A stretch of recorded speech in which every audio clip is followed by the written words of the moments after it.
Hello and welcome. My name is Trismegistus, and today we're going to be chatting through and speculating about the latest Factorio Friday Facts. Friday Facts 393, Putting Things on Top of Other Things. Posted by V. Hello, I have an irresistible urge to tell you a little story. I'm sure you come here for stories, don't you? A story. Once upon a time, in a land where smoke, pollution and genocide is the norm, there were these developers. They've added various methods of logistics to their game, and the various methods were not always in harmony. In the community, camps were created and on occasion arguments were raised. Eventually, even these developers added their perspective, which could only be equalled to fuel to the fire.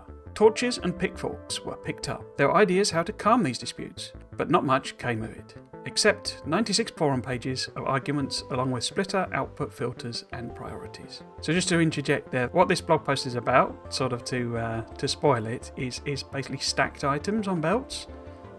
Wow, it's a massive change. But there have been a lot of forum posts and a lot of arguments about doing that, basically, about being able to stack items on top of each other on belts. And a lot of the problems revolved around, so how do they interact with each other? If two stacked item sets sort of clash into each other, for example, on a belt, so they get stacked behind each other, what happens? Does one stack like blend into the next one, or are they just completely independent? And if you sideload things, how do you sort of sort them out, if you see what I mean? Because in theory, they could merge together or something like that. And particularly when you're doing mergers and, blending of belts and all these sorts of things, what actually happens to the items? And also if you've got some way of stacking the items on top of each other, is that inserters putting them on top of each other? Because we know that inserters can grab multiple items, the stack inserter can grab 12 items in total. So why doesn't it put those on the belt at the moment? It just sort of blends them onto the belt. So why doesn't it just sort of put them all 12 on the belt? But then you have the question, well, if you're a normal inserter and you're picking things off the belt, how do you pick items off of a stack? What does that mean, in a sense? So there were a lot of arguments and discussions about how that would all work.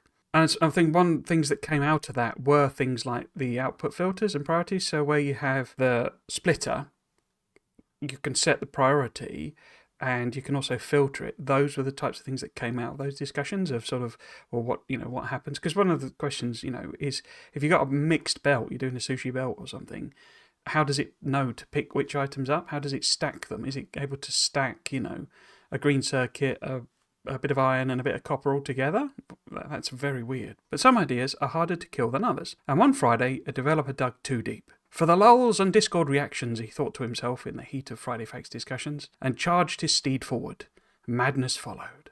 Now we've got just a little video here. So heresy time it was. Boskid going ape beyond the point of no return. This was the GIF posted to Discord with the first experimental changes. So what we have is an assembly machine, which is a level 5, legendary assembly machine with 4 level 5 legendary tier 3 speed modules in it. So it's a recipe that's really fast anyway, so a half-second recipe. It's a green assembler, so able to do that at 1.5 times speed, so it's fast, super fast even if you're just doing it without speeds, but you then got legendary, you've got speeds. It's absolutely able to thump through items. And you can actually see, even though it's feeding these stacks of items in, it's not even breaking a sweat, it's sort of thrashing the items out. One of the things I say that sort of feeds into this whole point is that, so this output inserter, it's, as can you see how it's putting out multiple different sizes of items, and then it's actually stacking them onto the belt?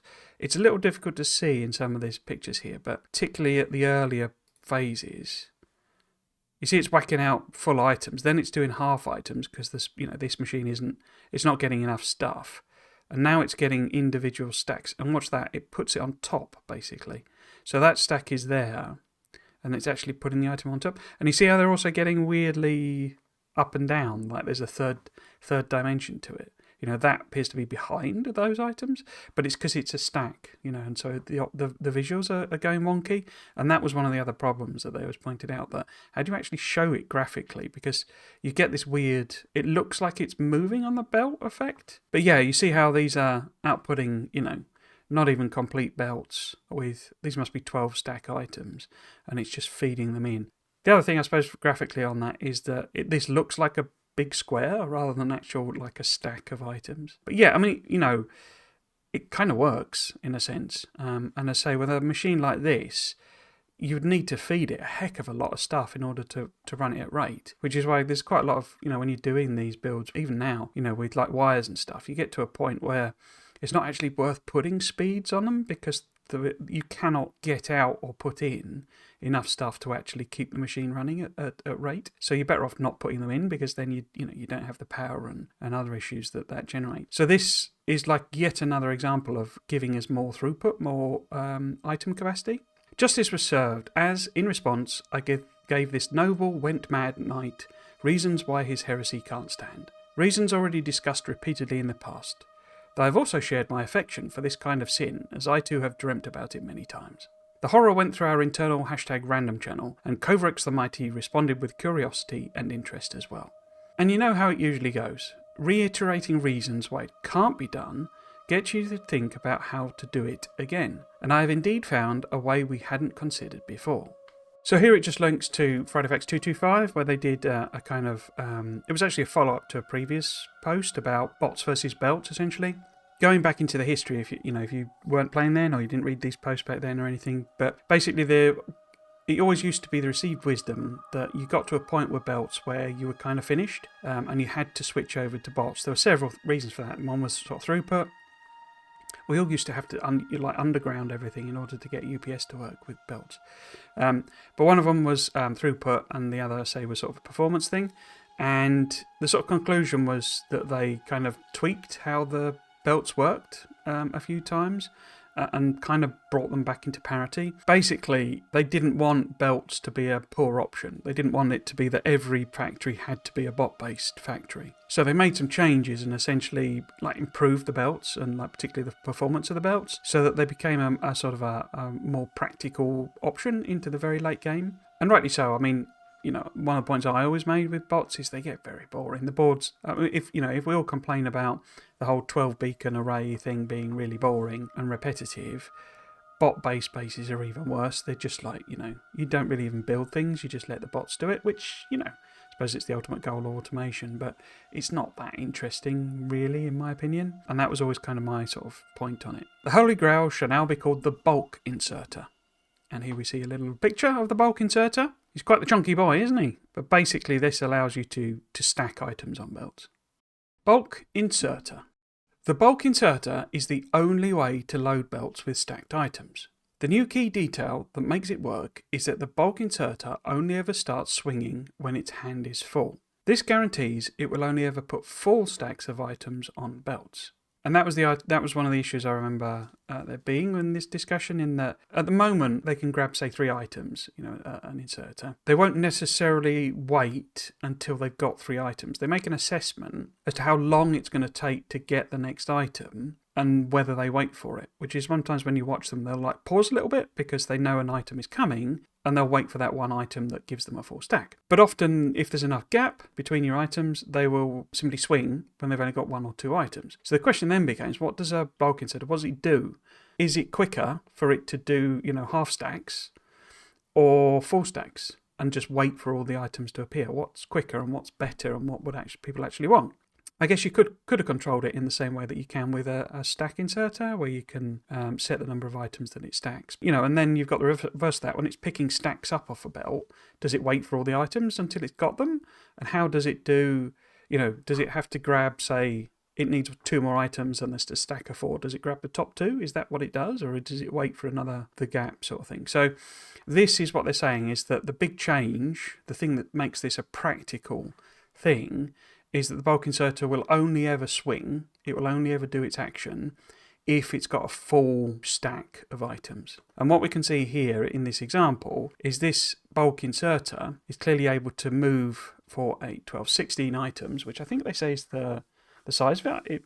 I think it can go up and down from what they said later. But basically, it waits until it's got 16 items before it moves. So these inserters are putting the items in the box, and it's sat here waiting for there to be 16, then it does a swing. But whatever the bonus size is on this thing, it's clearly only set to 4 items in a stack. So it then lays them out like a stack inserter does. It lays them out, so 4, 4, 4, 4. Yeah? And that's the change, basically. So it will always work on 4 stacks. but it won't, if it's putting them down, it won't necessarily put down 4 stacks. It'll put down whatever it can as a maximum stack.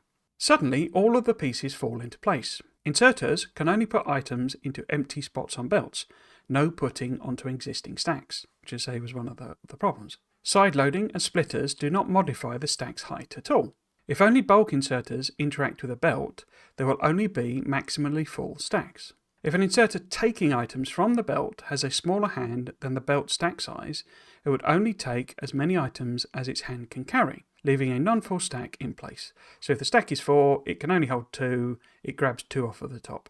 If you want to restack the belt to the maximum, you can pick it up and drop the items with the bulk inserters. So that suggests some interesting balancing things going on. You could obviously always chuck it in chests as well. That would sort of do the same thing. But yeah, that seems like we're going to, people are going to have to develop sort of, what would you call it, stacked balancers, effectively. Where we got a 4x4 belt balancer, we're going to need an adjustment to that, which works with, these stacked items, basically. So we then got, another video of this sort of in action. These white ones are the bulk inserters, and then we've got a yellow one and a green one here. So the yellow one is just a normal inserter, which appears to have a stack size of 3, so it's got the bonuses. And then this is a normal stack inserter. So the bulk inserters are only working on full items, basically. So they are grabbing multiple stacks here and then putting them across there. So they sort of compress those stacks together, and then once their hands are full, they move over, and then it puts them down in stacks again. So both of these are waiting. And you can see this here, this one in particular, is waiting for its hands to get full, basically. So it's waiting here, it's grabbing whatever's left, and just making it up from whatever's left. But notice how an entire belt, well, it's not quite an entire belt, is it? So what's that, about half a belt of stacked items can be moved by 2 bulk inserters, which is interesting.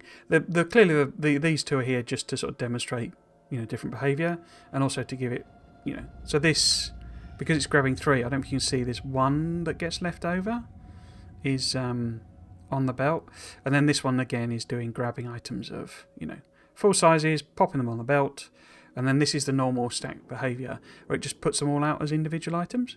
We have a new type of research bonus, belt stack size. At first, along with the bulk inserter, you get just +1 bonus, and eventually you get to a +3 bonus, meaning you can have at most stacks of 4 items each. Mods can increase this number, but we found that 4 is already a massive buff to belts without completely breaking the graphics.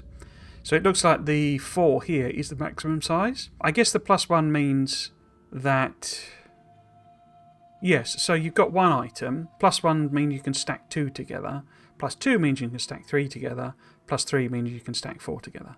I think that's how that works in terms of that maths. And your initial research gives you the actual, whatever it's called, bulk inserter and that first bonus, and then you can do 2 more. I can't wait for the mod that does, 500 item stacks. Wow. The bulk inserter has a greater hand capacity than the stack inserters, 16 compared to 12. If you've got a 3 size stack, that's not a number divisible by 3. So it's clearly going to end up just putting 1 item as well. So it would go 3, 3, 3 until 15. So 5 lots of 3 and then a 1. Yeah, because it always holds 16, doesn't it? But I think that's the only number that doesn't give a sense, because 2 is obviously 16 divided by 2 gives you 8 stacks. And then the 4, because your options are 2, 3 and 4. So 4 would be 4 stacks of 4, basically, which is what we saw in the first one. The bulk inserter has a greater hand capacity than the stack inserter, 16 compared to 12, so it's usually superior, but its use is a bit more complicated in places where multiple items are transferred. It could get stuck waiting for the wrong item type, so you need to be a little careful when using it. So this doesn't appear to be getting stuck as such. What it is doing that's interesting, I mean, the machine is running continuously. It's not causing the machine to pause that I can see.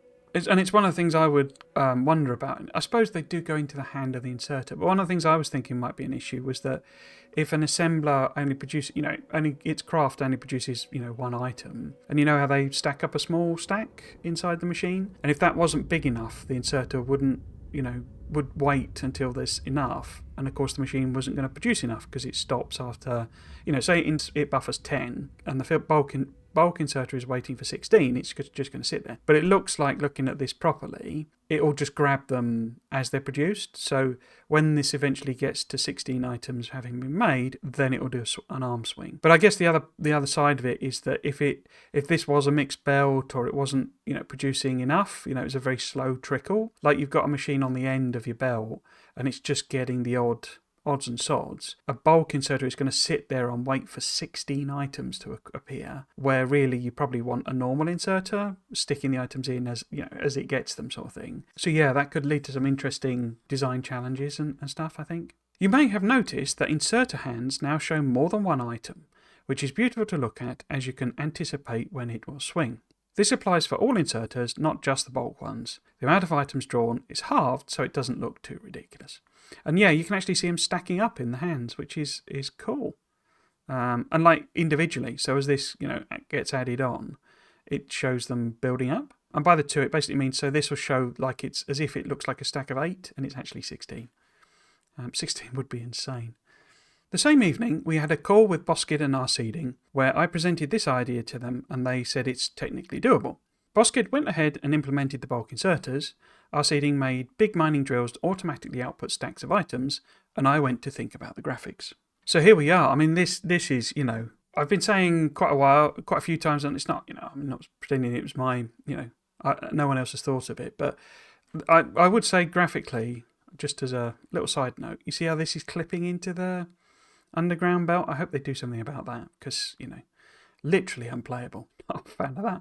Anyway, these guys absolutely, can pump out items, and we saw before that a single one of these was filling an entire, I think it was a blue belt, a side of a blue belt, obviously, not on its own sort of thing. But if you then imagine that, they can put out, these two they're not quite filling it, but it's not far off. 2 of these, and this must be earlier on than the blue one. But you can imagine once you get prod bonuses and maybe speed modules in them or something like that, whatever you want to do, sort of thing. But I could see, a mine, a thing producing just enormous amounts of output. It feeds back into this point that they're giving us a lot more tools to do bigger, without really having to do a massive physically massive base. So we can now have massive throughput in just a small little base.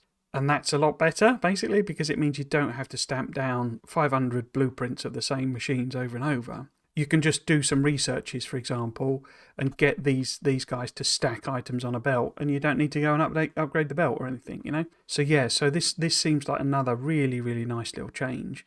And it's also introducing a really interesting new challenge, because if you think about it, you've got to put these into trains and stuff. I suppose that's another thing with the bulk inserters, is the train interaction. I hadn't really thought about this, but how does it interact with trains? I mean, you could, you got chests, so it can produce whole items, but are a whole load of bulk inserters going to necessarily be better than a whole load of stack inserters? I would guess so, but it might be a little interesting because, well, we'll come on to that, because of belt throughput limits. A single yellow belt, and this is where I get embarrassed and everyone corrects me in the comments, but a single yellow belt holds 15 items, I think, because it goes 15, 30, 45, doesn't it? So a single bulk inserter technically holds more items than a yellow belt can deliver. Just one, But what will the bulk inserter look like? After some thinking, I tried to make a more robust arm with more fingers to allow holding more items together. But that was not enough. Inserter graphics get stretched in so many ways that it's very hard to make a different shape actually matter much. So I knew it'll be up to the colour to really make a difference. As you probably know, we already use a lot of colours for inserters already. So which ones would be next? Neither pink nor black sounds great, and other colours just seem too similar to what we already have. I wouldn't mind a pink inserter, but are these not black, coal-fired inserters? I always thought they were black. I guess maybe it's grey technically, but I always thought they were meant to be black. But I would have said with pink, more the problem is it's very similar to purple. It would be very easy to confuse the two if you're just quickly looking at the colour. So, although I wouldn't mind a pink inserter, I think it'd probably be a little too close to the purple. Goodbye, filter inserters. I mentioned this issue when presenting this feature on a Monday meeting, and we came to a solution. In Factorio 2.0, there will be no more filter inserters. Instead, all inserters will be capable of setting 5 filters. When you place an inserter down, we don't want it to be stuck waiting for filters, so we added a use filters checkbox to the inserter GUI, which is off by default, of course. But yes, the reference there is if you've never really used filter inserters much, basically when you put them down, they won't actually do anything until you tell them what they're supposed to look for, basically. So, when you put down either a stack filter or a normal filter inserter, you have to fill this item out. Now, you can obviously copy and paste and do those things, but you have to tell it what it's looking for, or otherwise it will just sit there. And the point I'm making there is that if they behave the same, then all of your inserters would just sit there doing nothing, and you'd be sat there going, what am I doing? Also, it would become quite painful, I think, if you had to set the filter on every single inserter. That would just be a nightmare. So the point is that this checkbox basically turns every inserter into a filter inserter, but of course but it's off by default and you don't have to see it. And also notice this override stack size is shown on the GUI as well. So although it says it waits for a full set of items, it looks like you can override it to whatever you want. So that suggests it's much more flexible. Overall, having less entities to worry about is always nice, and removing filter inserters is quite convenient in various places. How many times has it happened to you that you are building something and you run out of stack inserters while you still have plenty of stack filter inserters in your inventory? But more importantly, in the context of Space Age, it is common that you send both types of inserters to the space platform, while now you'll be fine with just one. So you're not having to send multiple items around in the logistic system is the basic point. On top of that, some of the asteroid processing and related recipes were hitting the one filter maximum of the stack filter inserter. That's a very interesting point, because we kind of knew this. They have said that some of the later recipes or some of the improvements you can make for asteroids means that you'll be able to get multiple items out of the actual asteroids. We don't know what those multiple are, the multiple raw resources, but we do know that here they're telling us that there are enough that the fact that the normal filter inserters, these stack filter inserters and filter inserters, were struggling to cope, basically, is the point they're making. So there's, say, 20 different items on a belt, sushi style, because that's how the asteroid crushing works. And it's going, I need to pick out 3 items. I need to pick out items of this type, and there are only 2 in the belt. And so then it just gets stuck because, you can't process them through. You've got so many different items. But what that is confirming is that these asteroid processing things, we only know about three things that come out of asteroids. That's not enough to cause problems with stack filters inserters. I would expect. So there must be quite a lot more that we can do with asteroids, in terms of getting resources out. And I wonder if this feeds into that speculation point I did in the wild speculation video, plug, that asteroids will provide us with an exclusive resource. Because it seems if that's just stone or something like that out of asteroids, what's the point?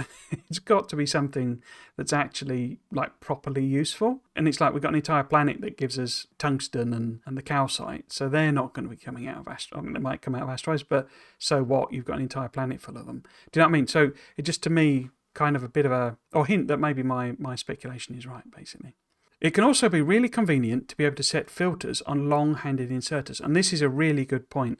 One of the failings of long-handed inserters is that you can't filter them. You just have to put whatever you want. So you can't, when you set them up, you can't say, right, we'll only take, iron plate off of this belt. And so they're a bit limited. If you've got a chest with multiple things in it and you're using a long-handed, it will just grab whatever, especially if it's putting it on a belt, for example.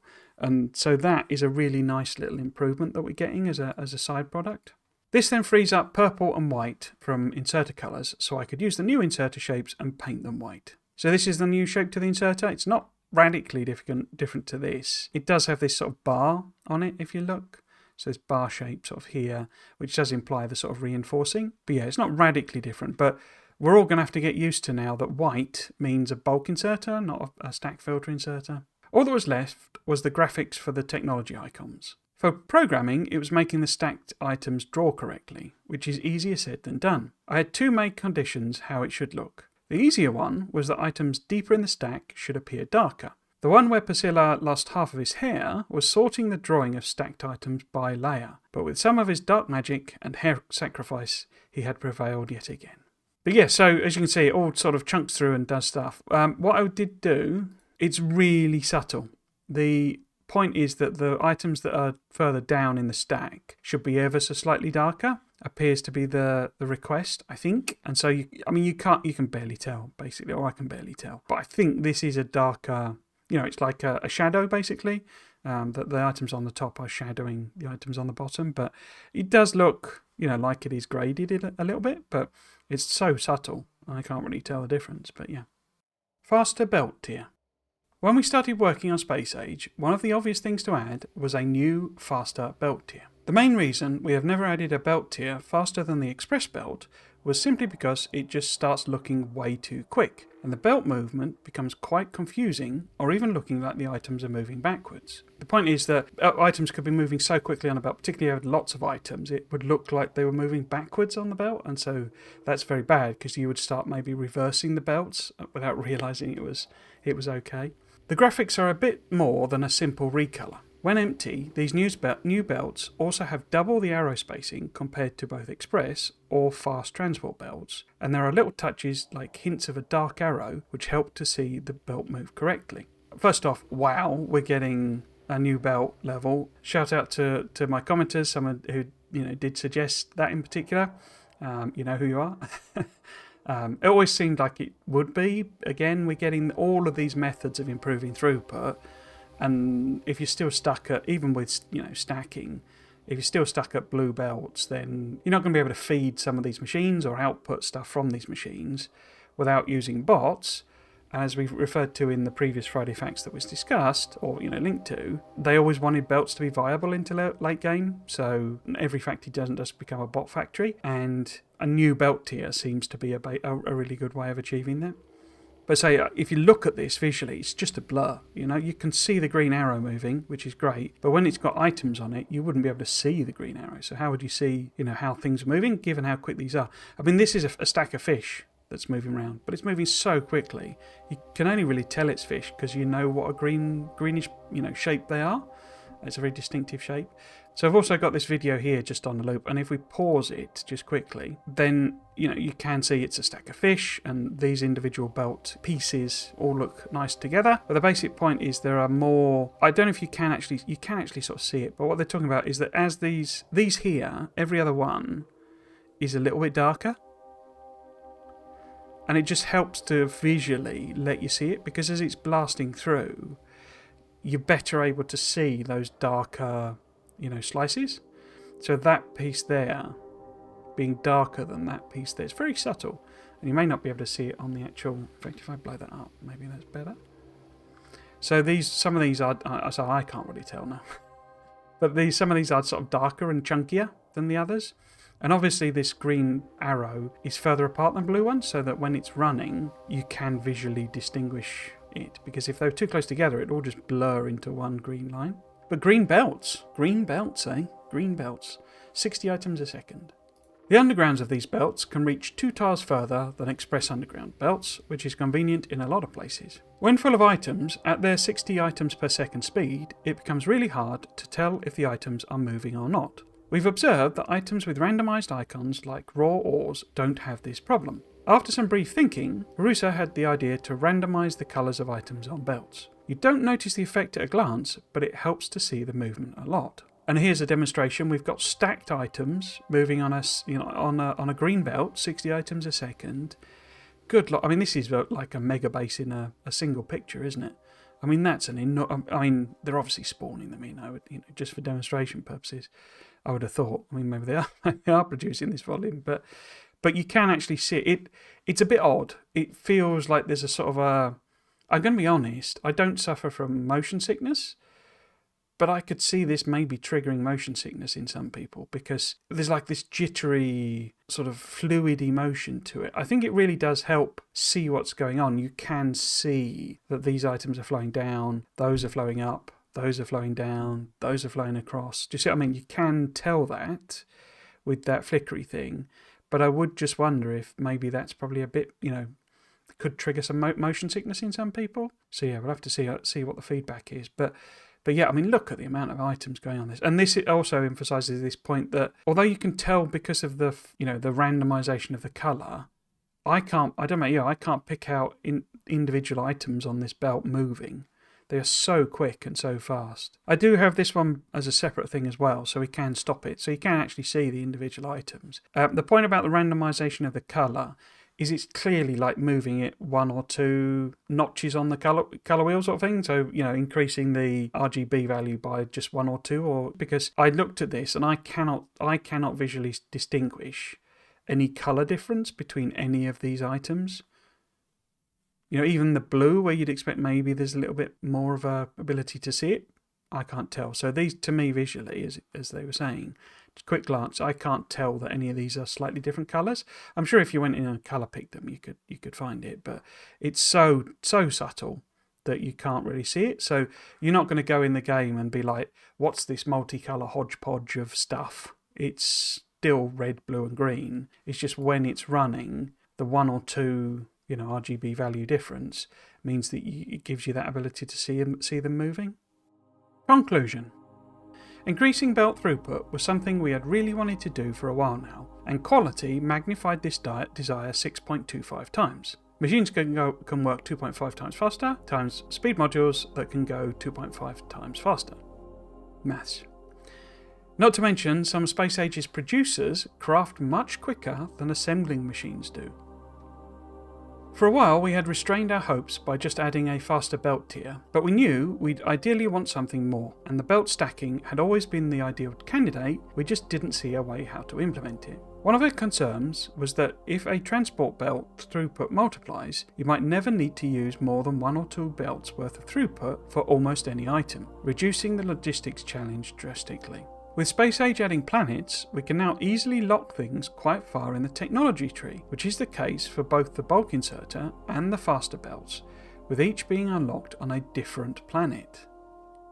Also, we were always hesitant to add more entities, but now Space Age adds quite a few, and 1 more inserter tier isn't that much more to add, especially as we've removed 2 filter inserters in return. People who build factories optimised for UPS, updates per second, eventually got the idea of using circuit networks to force inserters to fill their hands before swinging. This new type of inserter can now do this out of the box, resulting in a nice little performance optimization. That's like a reference back to, I said you could set the stack size. So there's a case probably for using these bulk inserters to do that same job. So where people are getting their factory so that all the arms swing at the same time with a maximum amount, you can basically just automate that with this by saying, right, only swing when there's 7 items or 4 items or 2 items or whatever's optimum for that particular recipe. And it will sit there waiting in order for those items to appear, and then it will swing. So yeah. Everyone can kind of do that now. Kind of, because it's not quite what they used to do, but yeah. This might be a personal affection, but I also think items on top of each other look absolutely psycho in a very good way. Obviously, some items look more wild than others, and we might consider doing something about it if we have time, but for what matters is that the feature works and it's a lot of fun to play with. In the end, our old dream of stacks of items on belts finally became a reality, and belts with bots lived happily ever after. And then just a crying a bot here.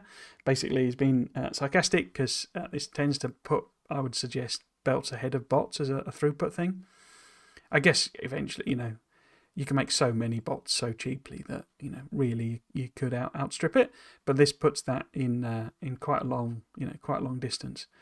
Please do bless us by stacking up your thoughts and beliefs in the usual places. So what do I think of this? Well, firstly, the new belt tier is awesome. I think it was kind of inevitable. They've given us hints of machines, and they're not giving us any numbers, but that's cool. I'd kind of want those to be revealed in the actual game rather than told to us beforehand. But the Foundry is meant to be much more productive. As I've mentioned, I think the green machine and the blue machine are ways of doing inbuilt speed and inbuilt efficiency. So they're likely to give us massive throughput bonuses. They also specifically state that here, not to mention some of Space Age's producers. Notice that's multiple, so Foundry clearly is not the only new producer. So, I suspect we're getting more than just the green and blue machines, but at least, so I think those are, as per my video, plug, I think those are the green and blue machines at the very least, and we'll get some more. But some of them produce much quicker than assembly machines do, so can get a single assembler at the moment to fill an entire blue belt. You can get it with wires and stuff, the quick recipes with all the beacons on it. It can be so quick. You can produce more than a belt already. So having this, bulk inserter and a new belt tier means that machines that are even faster than the fastest assemblers, or even more productive rather than the fastest assemblers, are going to be able to be managed by belts, and you're not just going to have to default to the bots situation. So yeah, I think that's really nice. The green choice is interesting. It ties up well with the assembly machines being the last colour, effectively. So green then becomes like the final tier of the belt. Blue, and I guess blue is then also the mid tier of the assembler and the well, not mid tier, but the second to best colour for the blue belt. So it all ties in quite well. Nice little boost there as well, with it getting 2 extra tiles of undergrounds. That's a huge underground belt. Yeah, so having a 10 underground, distance sort of thing is going to be really nice, because you'll be able to fit entire balances between an underground now. I can't wait to see all the magicians who do the balancing, use these basically. So yeah, that's just nice. That's just a really nice little tweak, little improvement, that we can only get green belt on another planet, and it's yet another reason for going to another planet. Because we know we're getting the foundry on Volcanus. There could be other things, it could be, some of these belts are on Volcanus as well, they're locked to that planet. But it kind of hints to me that one of the new resources on one of the new other planets we've not heard about, gives us an item that we use to build the green belts. So where you keep adding resources, you add more gears and stuff to get red, you add lubricant to get blue. We need to add something else, some other ingredient, in order to make a green belt. And as I've been mentioning before, I think there's aluminium coming to the game, and an aluminium belt, or a belt that uses aluminium might work, because it's a lightweight belt, so you can move it faster. And also, does that mean it's maybe tied to the, I've forgotten which planet it is, but the one that gives us the blue assembler, the new blue machine basically, because that's the speed boosting planet, and this is the speed boosting mechanism. Could that all tie together, and this is where you get these boosts?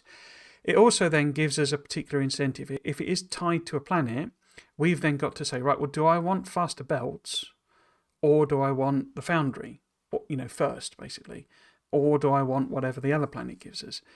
So yeah, and it wouldn't surprise me if this is tied to the blue planet, the speed planet, because it's faster belts, and the bulk filter inserter, I keep doing that. And the bulk inserter is tied to the efficiency planet, because that's more efficient.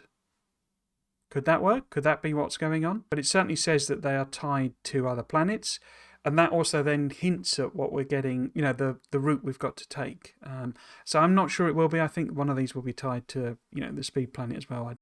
This is interesting, how we get it to do balancing and things like that, and how you could convert things into... so your bus, what does your bus look like? Is it stacked items, or is it not, sort of thing?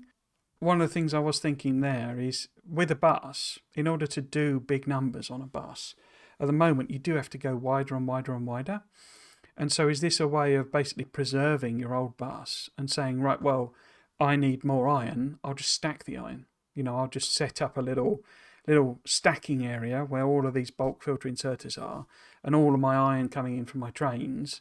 I mean, you could obviously output from your trains, switch that to stacking, but it all comes in together, and then say halfway down my bus, I change it so that it restacks basically, and it recompresses everything, and then my later bus it doesn't need to expand. Or rather, my later bus is able to cope with all the other stuff that I've got on my bus. Because we're going to get so many more items, is basically the point.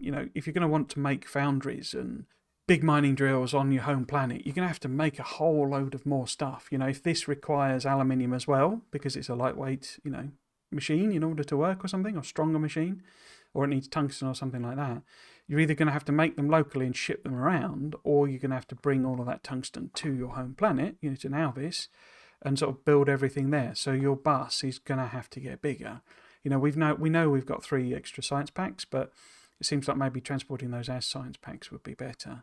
But yeah, do you end up with producing more and more on your bus, and therefore where it would normally just get wider and wider and wider and wider and wider, instead you can just stack items and then you've got huge throughput in the same footprint.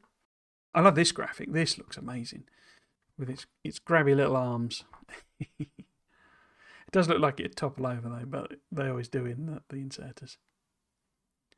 Again, a filter, an inserter, moving a stack of 16 nuclear power plants. Stretches credibility a bit, doesn't it?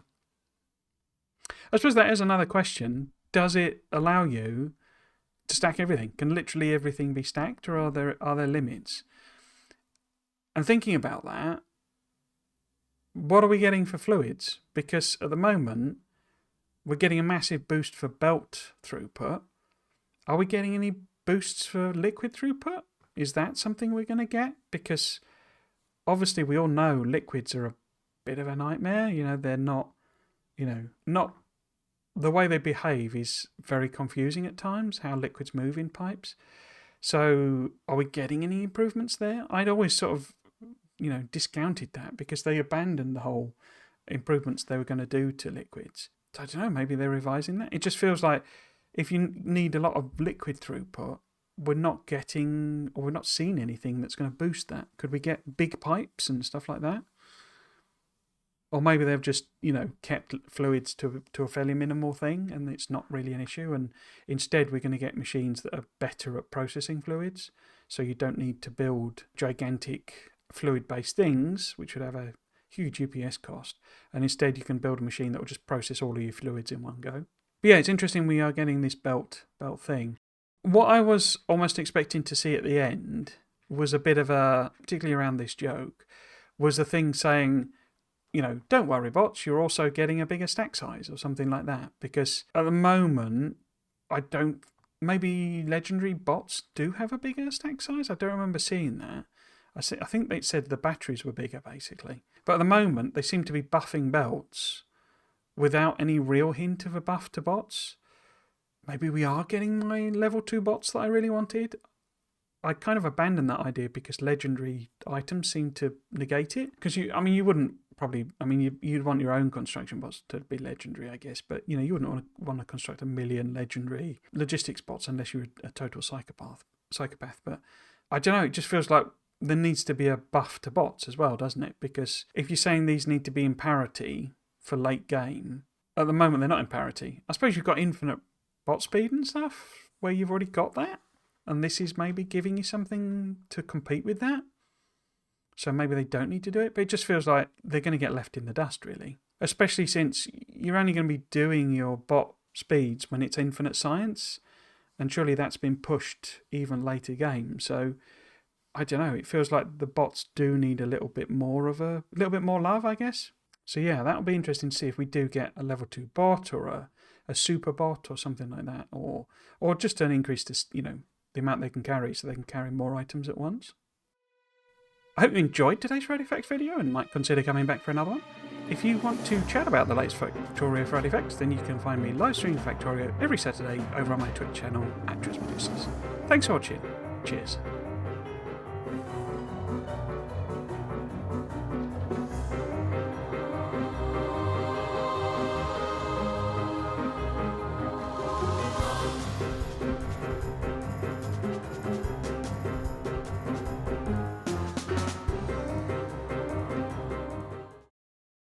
Literally unplayable.